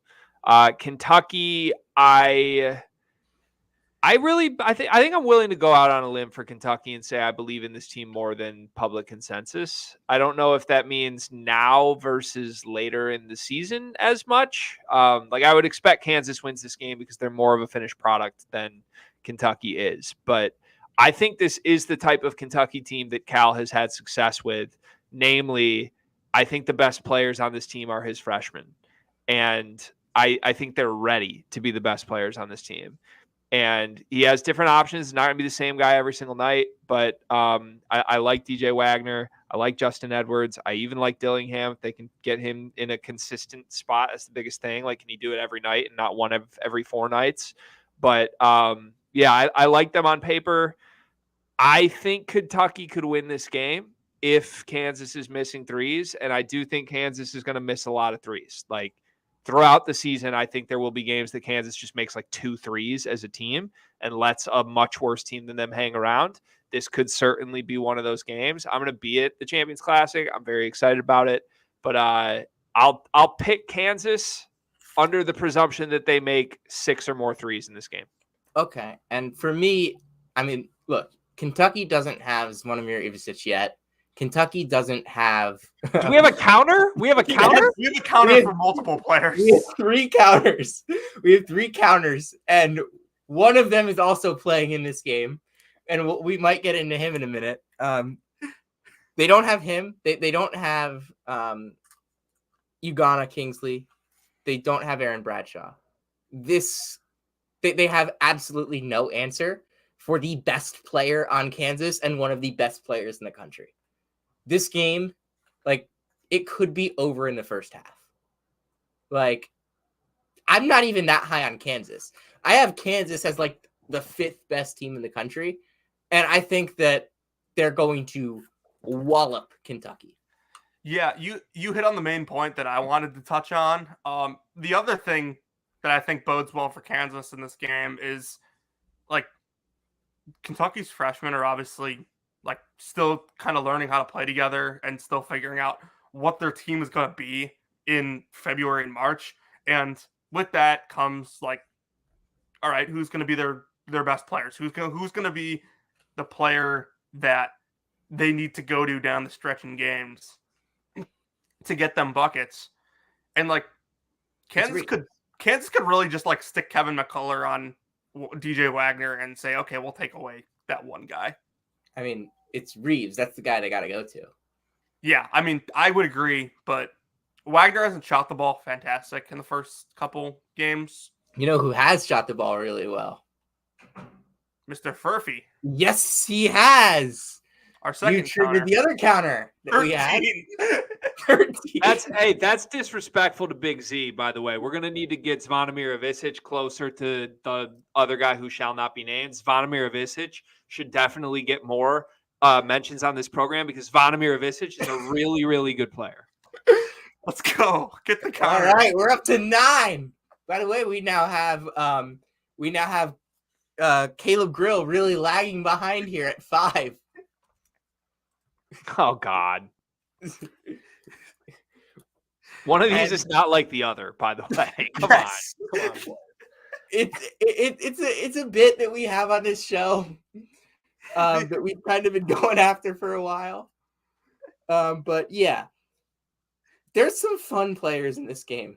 It's not just the Aussie, but, like, I think KJ Adams is going to be a really fun matchup watching him against Justin Edwards, and just that's probably something we're going to see a decent amount of. We'll see McCullough on Reeves. We'll see DeJuan on DJ. I just think everything Kentucky can throw at Kansas has a response, and Kansas can also throw things at Kentucky that they have absolutely zero response for. Yeah, Kentucky drops this one. They move to 1-6 in their last 7 Champions Classic games. And Wow. by the way, also not a champion since 2012. So Yeah, maybe well, one of the teams playing in this hasn't won one since, like, 2001. But 2000, I think. yeah, I think you're right about that. Yeah. So the Champions Classic features one team that has won a championship since I started 6th grade. Wow. That's crazy. That is, wait, is that right? 2015, 16? Yeah, I mean, I was in 7th grade when Duke won the title in 2015. So wait, no, that doesn't. I was in. Sorry, since I started.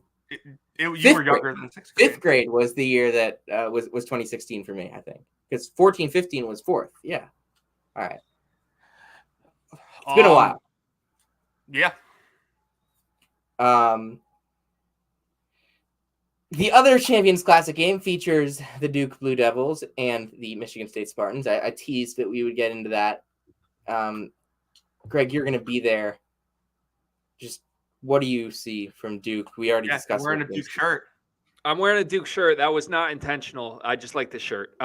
So I have gone on record in the last week that I think Michigan State wins this game.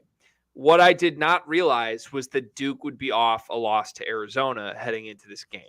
I like Michigan State's chances significantly less now that I know they're getting a pissed off Duke and not a sleepwalking, we think we're better than we are Duke.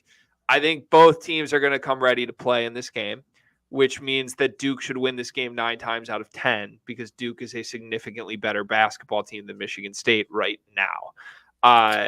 I don't know what Michigan State's going to do about Kyle Filipowski. Madi Sissoko can't guard him at all. Malik Hall can try. I guess you could put Cohen Carr on him. That's a big ask for Cohen Carr right now. Michigan State's guards are going to have to be great. That's the whole story, but Proctor and Roach are ready for that. Roach is like 22 and has been around the block. I'm not a Proctor guy. I don't see first team All-American with him at all. I see like third best player on a Final Four team though. Like he's very good. And if he's matched up with AJ Hoggard, give me Proctor 7 days a week. So I'll ride with Duke, but I don't feel great about that because I really wanted to pick Michigan State in this spot as like the galvanizing come together moment. This team's back. But if Duke's pissed off and brings their A game, they're not winning this game. Now, Jonathan, I know you can't say it, but I will. John Shire coached like shit on Friday. Yeah.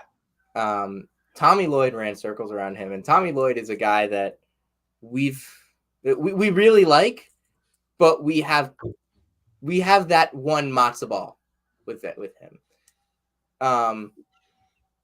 John Shire is going to be pissed off. Duke's going to be pissed off. They are probably right now watching they're probably watching film right now and diagnosing exactly what they need to do. And they're the more talented team. They're pissed off after losing at home to Caleb Love, of all people. Duke is going to be so ready for this game. They're going to be so juiced up. They're going to come out and they're going to be up like 12 at halftime or something like that. Yeah, overall, I think Duke matches up really well here. This is a game I've had Duke winning pretty much all off season. Like, I think it's pretty clear as well that like if you don't rebound at an elite level, like you need to rebound at a very high level to have a chance to beat Duke. Like if you can out rebounding them is where you will beat them. And we knew that coming into the season. We saw it against Arizona. I don't think Michigan State can actually put that into practice enough to beat Duke. Yeah. I think I'm with you there. Michigan State is good. Duke is a top 5, top 3 team in the country. Even with the loss, they're probably going to rank in my top 5 range. Actually, I'm going to move. I'm going to move UConn up, so Duke will be probably 6th. That's fair right now. Maybe 7th because Arizona won the head-to-head. But like Duke's one of the best. I had them number 1 preseason for a reason, and I think they'll get back to that at some point. And I really just think they're going to come out with so much energy. They're going to hit some shots. They're going to be going nuts, and they are going to win this game by double digits. And I think it's going to be an underwhelming Champions Classic. Both games will be decided pretty quickly. And I think that's not what State Farm, that's not what they want. Last year we had. The one thing I will say that goes in Michigan State's advantage is I've been to the Champions Classic 3 times. Yeah, 3 times, all in Chicago. And like when it's in Chicago, and I'm assuming Indianapolis is probably the same way, it's the building's anywhere from 60 to 70% Michigan State fans. Oh yeah, it's all green. So that's the one. That is what Michigan State has going for them. We had 2 awesome Champions Classic games last year. Grady Dick was the difference at the end when he scored a bunch of points late.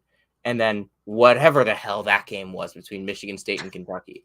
I still can't explain it. It was an Izzo masterclass. What was the shot that who took that shot? Like Jacob Toppin, like took that shot at the. It was an Izzo masterclass, is what it was. It was a total Izzo masterclass. Did we have a show like that around that time last year? I have no idea. I was pretty disappointed in the way Duke played that night, but we didn't have a show that night. We might have had a show around then though. Mm-hmm. What other interesting games are there? Oh, we do have to get into the fact that Syracuse is going to snap the losing streak against Colgate on Tuesday. It will not be 3 years in a row. You guys have lost to him twice in a row. Yes. It's like everyone on campus right now is like nervous because Colgate gives them PTSD. Well, Colgate doesn't get 25 open threes in this game like they have. Not a single student on campus has seen Syracuse beat Colgate at the Dome. That's funny. Wait, maybe like a grad student? That's irrelevant. It's still like they've lost to him. Okay, a grad student would have seen it when Syracuse won 70-54. Mm-hmm. But like Jordan Burns was on that team. Rapolas Ivanauskis was on that Colgate team when that happened. Really? Yeah. Like Syracuse has to avenge the Demons this year. It's going to happen. I believe that Syracuse will beat Colgate. And a couple teams I want to put on upset watch this week. I don't think this is an upset, but Santa Clara is going to beat Stanford at Maples. I don't think that's an upset either. Ken Pom has Stanford as a 12-point favorite. 12? 12. I think Santa Clara was ahead of Stanford in my... Oh, they're definitely ahead of them for me. Especially with Carlos Marshall playing the way that he has. Yeah. Interestingly, Georgia Tech against UMass Lowell, I'll be tuned into that. Actually, I won't be because I'm going to be at the Syracuse game, but I'll be thinking about that. Who else am I putting on upset watch? I'm just kind of looking through some games. I don't think that Ryder's going to win, but I think they'll give Nebraska a fight. Duquesne should kill Stony Brook. Definitely excited to see Lemoyne's first Division I home game tomorrow. Princeton Duquesne Wednesday night should be fun. Yeah, no, that's going to be great. We'll try and get Jack back on here for that. Greg, do you have any teams that you're putting on upset watch this week? Honestly, outside of Gavitt games, no. I keep going back to I think the Big Ten's going to lose this event like 6-2. Which means I just picked 5 Big Ten teams to win, and 3 of them are going to lose, even though I think they're going to win. What I think will be really interesting is like the big people, casual college basketball fans will like see the final of this event and like come up with this just absurd takeaway about the two conferences in November when. Like that's clearly not the case. When arguably the best team in the Big East isn't playing. Like the matchups aren't even across the board. Like I'm always really disappointed by the Gavitt game matchups. Like yeah. Another team I'll put on upset watch. VCU. They've looked really rough to start the season. They have Radford, who's looked really good to start the season. They crushed Marshall the other night. That's a Marshall team that crushed Queens. Radford played okay. They didn't crush Marshall, but they were crushing them. I'm off there, but I still think Radford has a really good chance at VCU. Who else am I watching for this week? Arizona State. I'm gonna put on upset watch against UMass Lowell. Arizona State looked completely out of it against Mississippi State. Then they kind of got into a dogfight with Texas Southern. Listen to this, 0.86 points per possession against Texas Southern. This is a UMass Lowell team that just scored 1.14 and 1.28 points per possession. Granted, it was a D3 in Dartmouth, but Arizona State, I don't like what they bring to the table right now. So I don't know if it'll be an upset because UMass Lowell has a chance to make a statement this week. They have 2 winnable away games against power conference teams. I would honestly be surprised if their KenPom doesn't go up a good amount this week, like at least 10 spots from 138. I don't know if this will end up being an upset because I don't know if they'll end up being favored, but Mizzou has a solid chance of losing at Minnesota on Thursday. Interesting. What makes you say that? Minnesota, I think, has looked pretty good so far. It's been against not great competition, but my fear about Mizzou looks like it's going to be true. They have no alpha, and they don't have a player that they can go to during droughts to get a bucket and get them going again. Yeah, we talked about that on Friday. Mm-hmm. What else is there? Oh, I'm really interested in this Texas A&M SMU game tomorrow. That's tomorrow? No, Tuesday. Okay. Because SMU got some late offseason buzz. They beat K-State in the scrimmage by like 10 or something. And A&M is a team that I'm a little lower on than most. They did just go to Columbus and beat Ohio State. That's a big win. But SMU could give them a run. That game is in Dallas at Moody. I would definitely think A&M is going to win, but I wouldn't be surprised if SMU gave them a run for their money.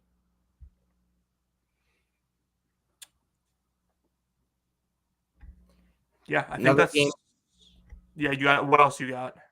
Another game I'll be locked into. Okay, not locked into because I'll be at the Syracuse game.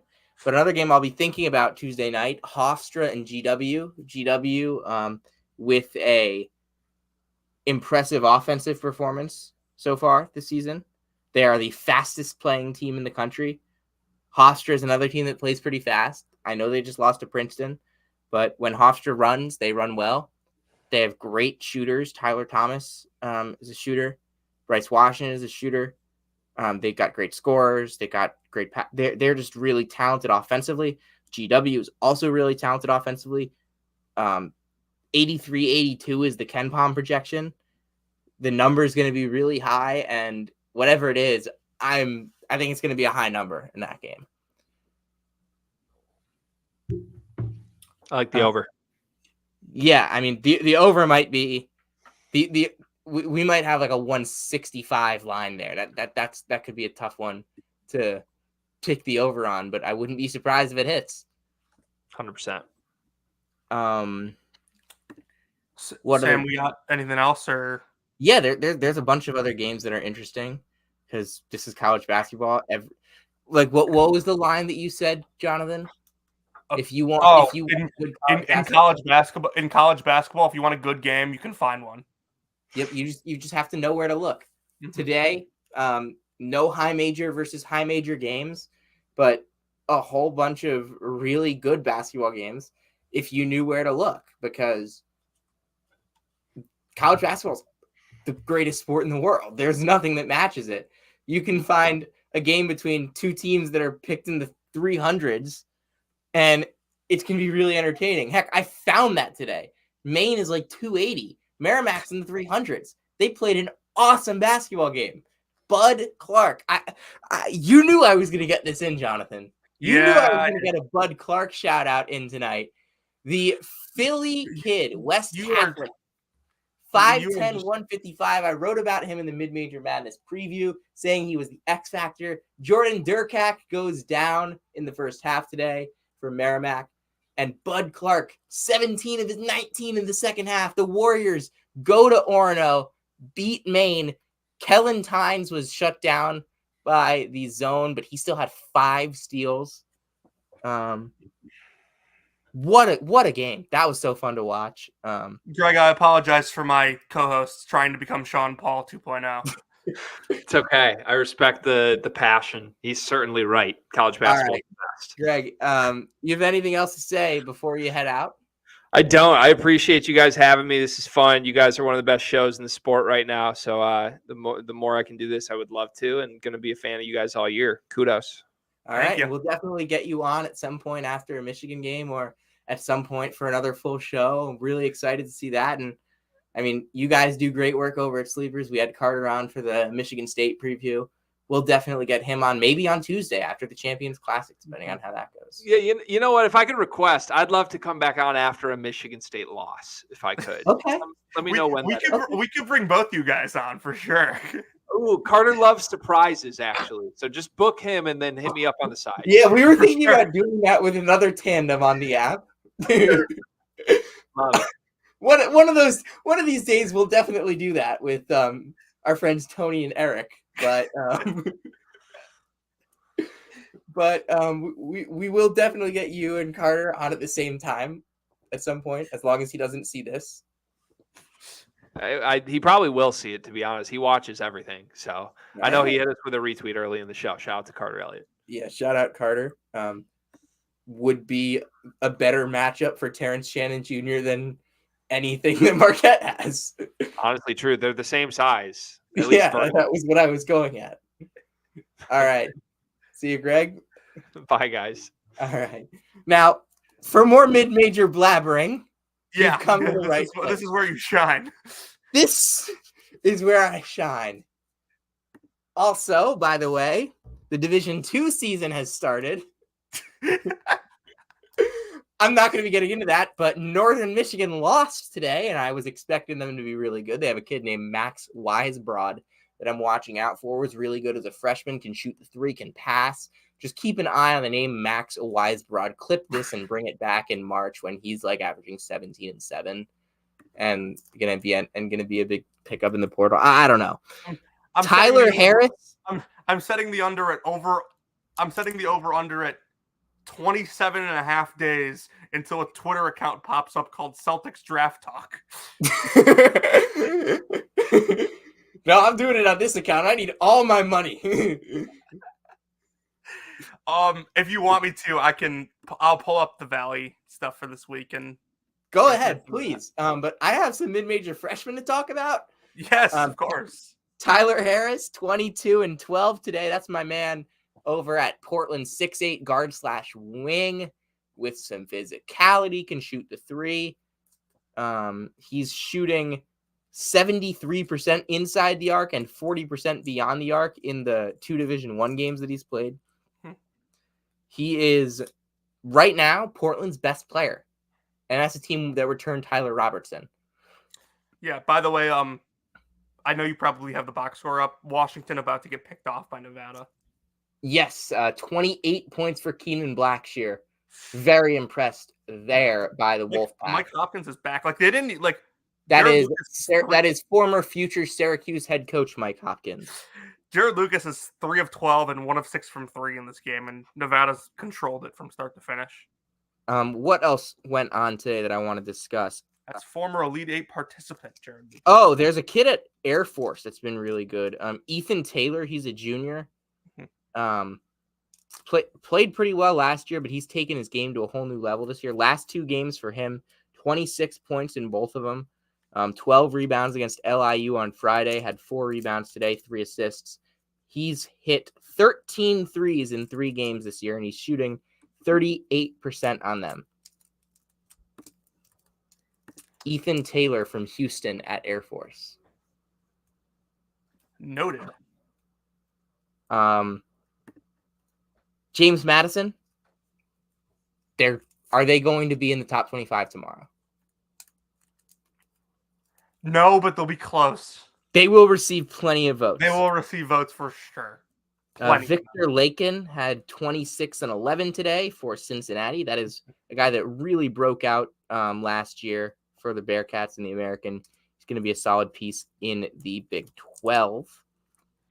Purdue Fort Wayne improves to 3-0 with a win over A&M Commerce today. Rashid Bello with 29 and 4. Really impressive stuff there for the Mastodons, who've exceeded expectations.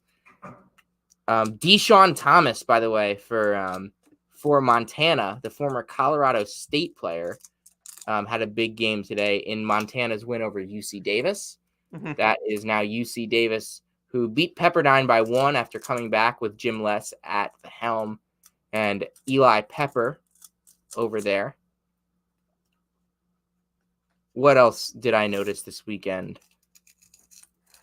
Oh, Michael Ajayi, JUCO kid from Washington Pierce College.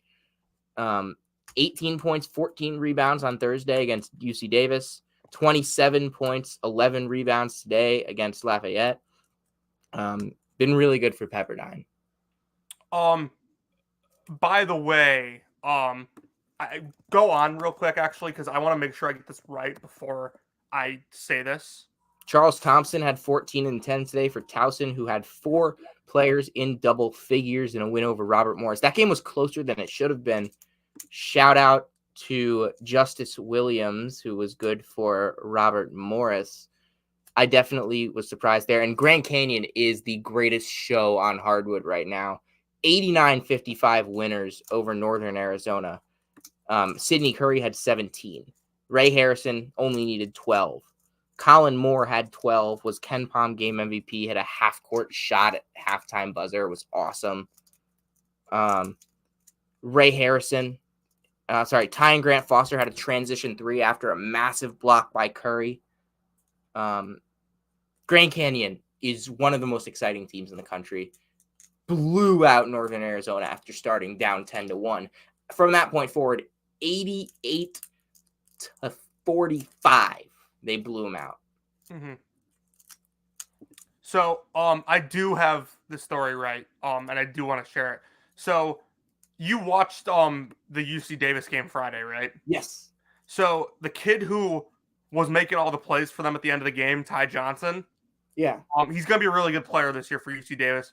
He's from Chicago, played at DePaul Prep, was arguably the best team in the state his senior year. In May of 2021, he was shot and was grazed in the back of the head, and thankfully survived. Thankfully, not, was able to recover. But unbelievable story now that this kid is going to just tear up the Big West this year. Yeah, definitely excited to see what Ty Johnson can do in the Big West. What else happened yesterday? I mentioned Cleveland State getting that big win over Ohio. That was impressive. I did not mention Long Beach State beating DePaul. No, that was funny. Shout out, by the way, Jaden Daughtry for Marist coming into his own. He had 11, 8, 2 blocks, 3 steals as the Foxes took out UMBC yesterday. Yeah. Do you want me to give my Valley stuff now for this week? Some thoughts on the Valley. Go ahead. Okay, so overall, obviously Bradley was the standout this week. Picked up 2 key wins this week in the opener. Monday, interesting one to get us started. Missouri State's going to host Oral Roberts tomorrow. Missouri State, a team that had West Virginia on the ropes and went cold down the stretch in the second half. Okay, last Monday, so they'll get a chance at redemption tomorrow in that game against Oral Roberts. Elsewhere, we got Murray State, Western Kentucky on Tuesday. Loyola Chicago going to host UIC in a Battle of Chicago. That's Tuesday night as well. A lot of Evansville, actually. Want to shout out them. 2-0 start. Yes, shout out Evansville For the Purple Aces. Terrible year last year. Rebuilding program, obviously. So no panic there. But 2-0 start. They knocked off Miami, Ohio, and then I believe a Division II opponent that I cannot quite remember right now. Southern Illinois got a notable win this week. Yeah, they killed Queens. That's right.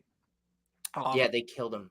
Totally killed him. Sorry. They'll get Chicago State on Thursday. Missouri State then had Missouri State, interestingly, because they're playing in Paradise Jam the next weekend. So they'll get Florida Gulf Coast to open that in the Virgin Islands. Belmont's at Arizona Friday. Belmont, a team that's obviously notable. They lost on Friday to Furman, got blown out. Impressive from Bob JP Ritchie's McGee's- team. JP McGee's 23-9-9. I think I mentioned that on Friday. Yeah, and then I'm seeing if we got anyone else. And yeah, Drake plays in the Cayman Islands Classic. That starts Sunday. They'll open with Oakland. That's a tournament they should probably be favored to win. By the way, has Drake played? Yeah, they played Lipscomb on Wednesday. Slow first half, high scoring game. No, I know. I watched the game. Yeah. Have they played since? No, they have not. When do they play next? Do they play midweek? So they play Southwest. I think this is Southwest Minnesota State on Tuesday. Man, I can't believe they don't play Southwestern Assemblies of God. Oh, yeah, and then the one other notable game that I didn't mention that will take place in the Valley this week is Northern Iowa. Going to head down to Tampa on Sunday. By the way, South Florida. It is now time for the MTE of all MTEs. We have to talk about the all-time great non-D1s playing this week. McNeese with 2 days in a row. On Monday, they host Champion Christian. On Tuesday, they host Les Tourneaux. Good for them. I'm just waiting for that Mississippi University woman game. December 5th. Yeah, I mean, that is marked on my calendar. By the way, Champion Christian, who plays McNeese tomorrow, plays Grambling on Tuesday. Wow, loaded schedule. By the way, you can't see it because that is top 25 Grambling. You can't see it because I have my computer not facing it, but you're just going to have to trust me on this one. I have a countdown going up on my wall over there for the McNeese and Mississippi University for Women game.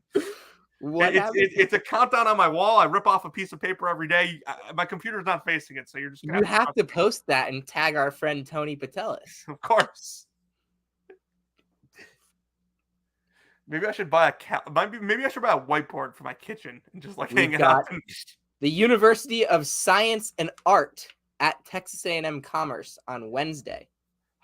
Unfortunately, not the Academy of Art, who took out UC Davis last year. Yes. That might have been 2 years ago, actually. There is Valley City State University. Which valley? What city? What state? You're going to have to find out. They are taking on North Dakota on Thursday in Grand Forks. And then, shout out Dalton Thomas from the Palm Springs Power, the second baseman. His University of St. Catherine takes on Cal State Bakersfield on Thursday at 2 p.m. Yes, I got a Palm Springs Power shout out. I found another one, by the way, that you're going to like. Go, give it to me. On Wednesday, Coppin State playing against the school called Louisville. Oh no! Oh no! There's no chance Louisville wins that game, right? Huh?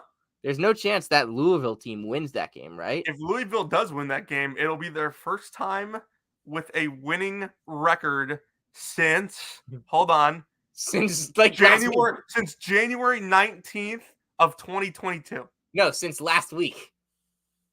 Oh, that's true. I'm just an idiot. Yeah.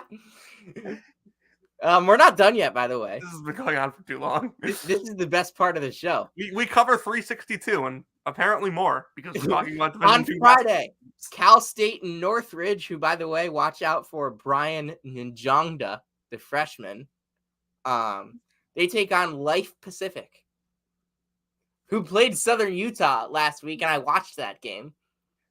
You're going to you are going to say so many names on this show because of the resources you have now that you're going to text me in January and be like, hey, remember this kid that I told you about? And you just pull up some random podcast clip from November 12th. And I'm going to be like, no, Sam, I was thinking about Johnny Furphy when you were talking about him. Okay, there we go. 14. I am still a little bit pissed off at what Greg did to our counter. Hey, he's just trying to level the playing field, all right? Yeah, how are you leveling the playing field? We're the world's biggest Furphy fans. No, nobody will ever be Mr. Furperson. So, I love that we gave him that pet name for no reason. He was good the other day. No, he was good against my Jaspers, my Mac. All right, what else you got? I didn't watch a second of that game. What else you got? Any 8th grade prospects that we're looking out for? No, I actually don't have anything there, but Alabama State plays against a team called Oglethorpe. UNC Asheville, by the way, they play against just Carolina. Which Carolina? They're just called Carolina? They're just called Carolina, probably like Carolina College or something. Sacramento State plays against a railroad, Pacific Union. North Carolina Central plays against Mid-Atlantic Christian.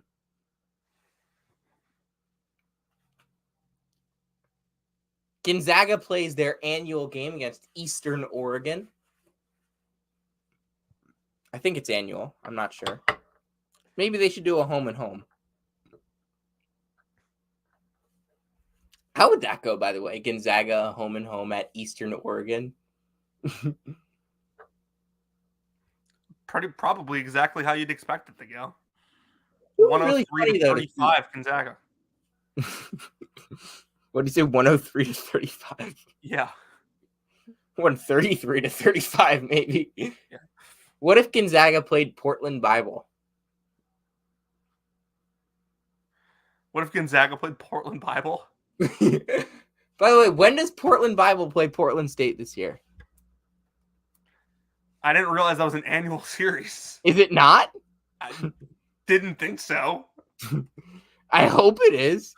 I opened up the ESPN app on the opening night last year and was just like, who are these characters? Oh, man. Portland State does not play Portland Bible this year. By the way, the score of that game last year was 114-31, and it felt like it was a lot bigger of a blowout than that. Oh, my God. All right. Are we almost done here? Yeah, I mean, I'm all good. Got my Valley update in. Got my Valley preview in. That was fun. It was a fun one. Yeah. This was a good episode. Greg Waddell, thank you so much for coming on. You're definitely not watching at this point. I bored you out of your mind at the end there. Yeah. I saw him sitting there just like looking down for like 5 straight minutes as I was talking about the most random mid-major stuff. Yeah, I'm like, this is not Greg's forte. Sam talking about random players that play for teams in the 250s of Ken Baum that nobody's heard of. Hey, I've heard of them. Sean Paul's heard of them. That makes 2 of us. Kevin Sweeney's probably heard of him too. Yeah. Rocco Miller's definitely heard of him because he made all of these schedules. Rocco Miller is the reason these games are being played. True story. Shout out, by the way, Rocco Miller. He'll be Cannot wait to have him on. Should we send him the link right now? No, absolutely not. We've gone on for an hour and 54 minutes now, and we started 25 minutes late anyway. Mm-hmm. It's 11:21. You know what I have an article. Huh? So do we do a show tomorrow night? I think we do. I mean, we have a guest scheduled, don't we? Yes, we do. Pat Dallahan will be joining us tomorrow night. He'll talk some Penn Villanova with us. Yeah. And just some college basketball in general. I'm really excited for that. Mm-hmm. Introduce you to a guy that knows a lot about some of the freshmen that I talk about. Yeah. I got some stuff going on tomorrow night, so I definitely will be able to do the show, but probably will not be able to watch a lot of games. I'll be box score watching a lot tomorrow. And then Tuesday night we'll have a big show after Syracuse beats Colgate by 15. Yeah, Tuesday night we'll be on the couch watching games. I don't know if we'll have a Wednesday show, a Thursday show. Decent chance we have a Friday show. Mm-hmm. But probably no Saturday show next week. Definitely a Sunday show, though. Yeah, we'll discuss that. All right, sorry. I guarantee no Saturday show next week because I will be in Philly. Okay, so Sunday, is there any chance we could do during the day? I have the Empire Classic. Gotcha. Okay, well, we'll figure something out. A week from today, UConn, Indiana. What will be the score? This is your exit ticket. Yes, this is a show with exit tickets. 84-59 UConn. 107-7. Wow. That's brackets, bubbles, and bid stealers for Greg Waddell and Jonathan Lidskin. I have been your co-host, Sam Fetterman. This has been an awesome show. I can't wait to talk random mid-major basketball with you again tomorrow night, Jonathan. I can't wait Always to a talk. blast. And we'll try and get Henry Eisenberg or Thomas Kavanaugh or somebody to talk Michigan St. John's as well. Maybe someone who was at the game.